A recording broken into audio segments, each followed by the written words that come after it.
Eine 4-Zimmer-Etagenwohnung ist hier zu vermieten. Sie befindet sich in Spenge. Die Wohnung verfügt über einen Parkplatz.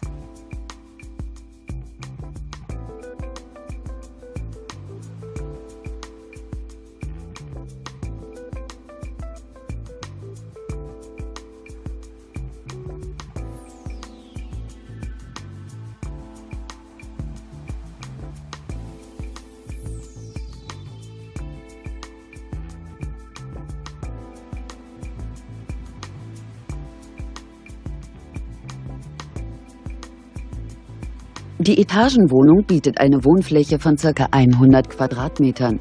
Die Gesamtmiete dieser Etagenwohnung beläuft sich auf 500 €. Wir freuen uns, Sie näher zu informieren.